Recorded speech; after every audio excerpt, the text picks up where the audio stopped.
Então, como a gente viu agora há pouco, preconceito é uma opinião que formamos das pessoas antes de conhecê-las.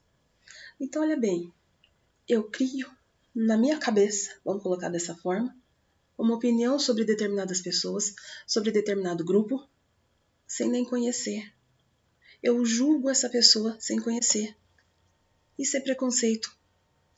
E aí, quando a gente está falando sobre diversidade cultural, não dá para você entender diversidade cultural, entender a questão que a gente sabe que a nossa sociedade ela está inserida no mundo globalizado, que nós temos, né, diariamente contato com pessoas de todas as partes do mundo. Basta a gente querer, com um clique numa tela você tem contato com todas as pessoas, que no nosso dia a dia você pode sim encontrar pessoas de várias etnias, de várias formas, modelos e tamanhos, vamos colocar assim, no nosso trabalho. E aí você vai encontrar pessoas que são o quê? Preconceituosas. Porque elas aprenderam que alguém, por ser diferente, não é digno de estar ali. E esse é um conceito muito complexo, né? Preconceito, né? Pré-conceito. Um conceito que veio, pré-estabelecido. É algo anterior. Eu conceituo, eu entendo, eu analiso uma pessoa sem nem conhecer ela. Eu julgo essa pessoa sem nem conhecê-la. Por isso, preconceito. Olha que palavra, né? Preconceito. É algo tão fora, né? Se você analisar e pensar, porque você está julgando alguém sem nem conhecer. Isso é totalmente alheio, né, ao que a gente aprende, a gente entende enquanto ser humano, de valorização das pessoas. Porque a partir do momento que eu julgo alguém por não ser igual a mim, o que eu estou colocando, né? E aí é de extrema importância a gente falar sobre isso, sobre os tipos de preconceito que existem. E isso faz parte da ideia de por que a diversidade cultural é algo tão complexo, de ser de fato visto em determinados lugares, ou melhor, na sociedade como um todo. Por que é tão difícil? Porque tem tantas pessoas que são contra a diversidade. Porque justamente pela questão do preconceito. Porque se ela tem preconceito contra algumas coisas, contra algumas pessoas, ou melhor ainda, contra alguns tipos de pessoa, porque tem gente que fala tipos de pessoa, não gosta desse tipo de pessoa. Então como que a gente vai ter diversidade? Uma empresa cujo representante dela é preconceituoso com determinado tipo de pessoa, como que ele vai colocar essa pessoa, ou um representante dessa pessoa, lá na empresa, se ele não aceita esse tipo de coisa? Se ele não gosta desse tipo de pessoa? Não tem como. Então é complexo isso, né? Falar em diversidade, né, ela encontra uma barreira muito forte na questão do preconceito. Nós queremos a diversidade, nós sabemos que ela é extremamente importante, ela é valiosíssima para a construção da sociedade como um todo, porque nós não somos únicos, nós não somos todos iguais. Ninguém é igual a ninguém. Né? Nós temos as nossas características específicas. Né? Tem todo um conceito, uma construção que a gente tem, que você traz. Se você vem de outro país, se muda para cá, para o Brasil, você traz toda uma construção, a sua cultura, a sua religião, o seu conhecimento, tudo que você aprendeu ali, você traz e agrega à cultura brasileira. A cultura brasileira, ela é um caldeirão, é uma mistura, nós já falamos sobre isso. Nós temos povos de várias e várias nações, todos unidos. Eu diria além, eu diria que o Brasil é o único país onde todos os povos estão aqui dentro. Todos. Nós temos representantes de todos eles. E eles são bem-vindos, porque o brasileiro, em sua essência, ele é um povo acolhedor, que ele não julga, que ele aceita a todos. Mas isso não é de fato verdade, a gente sabe que não é de fato verdade. Porque apesar do povo brasileiro, em geral, ser um povo acolhedor, há algumas pessoas que não o são.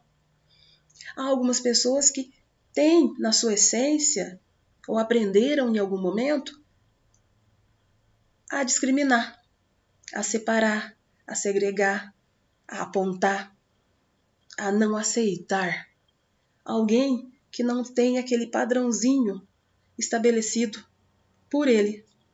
Então, o meu padrão estabelecido é que as pessoas têm que ser assim, assim, assim. Se você não é desse jeitinho, se você não encaixa no meu modelo, então você não será bem aceito. Você não é bem aceito por mim. E a questão do preconceito entra justamente aí. Então, nós temos vários tipos de preconceito. Eu separei para vocês uns 10 que chamam mais atenção, que são os principais. Tá? O primeiro que eu coloquei é o preconceito contra certas religiões. Quantas vezes você não ouve ou não vê em jornais, na TV, pessoas que foram agredidas, insultadas, perseguidas? Por quê? Porque não pregam a mesma fé que o outro. A história humana, né, da nossa humanidade aí, tem esses momentos, as cruzadas cristãs, né, onde em nome, né, de Deus se saía, por isso o nome cruzadas, né, eles carregavam uma cruz à frente, soldados saíam, entravam em regiões e à força obrigavam as pessoas a se converter ao cristianismo, à força. Então, em nome da fé, olha bem, perseguiam as pessoas. Se você não se convertia, você era assassinado, né, muitas vezes. Porque esse é o contexto, você era obrigado a se converter. A caça às bruxas na Idade Média, quando você tem um momento ali que algumas mulheres que se destacavam na sociedade, elas eram consideradas bruxas, porque elas tinham livre pensamento, porque elas pensavam por si só. Porque a sociedade daquela época dizia que a mulher não podia ter seus próprios pensamentos. Ela dependia exclusivamente de um homem que ia dizer para ela o que ela pode, o que ela não pode pensar.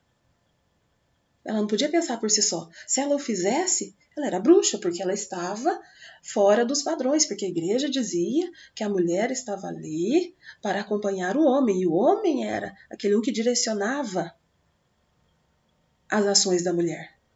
Ela tinha que ser totalmente submissa. E quando ela não o era, ela era chamada de bruxa, muitas vezes.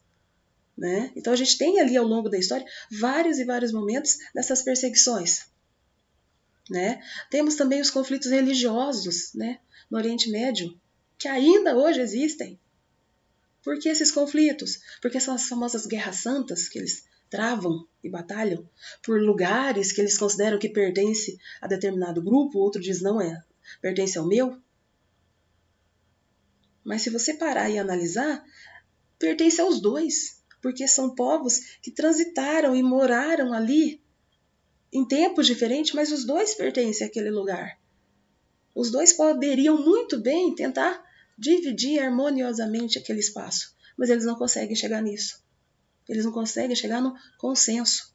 Cada um, à sua maneira, considera que está correto. Então, a partir do momento que eu considero que eu estou correto, que eu estou certo, eu vou brigar até o fim. Eu vou morrer por essa causa, porque eu considero que eu estou certo, então eu vou continuar brigando. Então, nós temos ali, células religiosas africanas, indígenas, o próprio Islã. Eles são extremamente afetados pelo preconceito. Por quê? Porque quando esses povos estão num país, eles foram para um país, mas levam a sua religião para esse país, que não é tradicionalmente, por exemplo, islâmico, não é tradicionalmente que tradicionalmente não respeita as características, as religiões africanas, ou até mesmo as indígenas, eles sofrem preconceito. Aqui no Brasil a gente tem um grande exemplo disso. A primeira coisa que os portugueses fizeram ao chegar ao Brasil, junto com os jesuítas, que eram os padres da época, vamos colocar assim, foi impor a religião, o cristianismo, aos indígenas, impor o cristianismo aos indígenas. Então eles chegaram para os indígenas e falaram assim: a partir de agora, você esquece os seus deuses, você esquece tudo da sua cultura, você esquece tudo que você aprendeu, tudo que foi passado para vocês ao longo de gerações e gerações, porque eles não estavam aqui há 1 ano, há 2, há 3, eram séculos de história que estavam ali. Você esquece tudo isso e agora você vai se vestir, porque é pecado andar nu. É o que os jesuítas falaram. Você não pode andar nu. Você vai aprender o meu idioma. Você tem que falar como eu. Você vai frequentar as missas. E você vai seguir o mesmo Deus que eu. Então, olha lá, o preconceito contra religiões ele é grande. Existe em várias partes do planeta. E no nosso país, a essência da nossa cultura, ela passou por isso. Ela esmagou a cultura indígena. Ela esmagou. Ela foi suprimindo, suprimindo, suprimindo, que restou pouco para eles. Eles ficaram presos, oprimidos ali e não podiam manifestar suas crenças. Hoje a gente sabe o quanto que isso foi prejudicial para o nosso povo, porque nós temos uma cultura indígena riquíssima, mas que muito, muito, muito se perdeu, porque nós não valorizamos. Nós simplesmente falamos, como não serve, eu elimino. Então, se eu elimino, eu não tenho mais na essência da cultura esse conceito de religiosidade tão grande como tinha lá no começo. Ainda tem, porque nós tentamos preservar hoje, nós tentamos preservar e resgatar. Mas talvez teria sido melhor, ao invés de preservar e resgatar, hoje, fazer isso hoje, ter feito isso lá atrás. Ter entendido que os indígenas tinham as suas próprias culturas e que não tinha nada de errado em eles terem os próprios deuses. Assim como muitas outras culturas têm. Os indianos têm os próprios deuses deles. Eles cultuam os próprios deuses deles, que são diferentes do Deus do cristianismo. Né? O Deus do cristianismo é único. Lá eles têm os cultos dele, a cultura deles é diferente, a religiosidade dele é diferente. Lá a vaca é um animal sagrado. O povo passa fome, olha bem, mas não consome carne vermelha, porque para eles é um animal sagrado.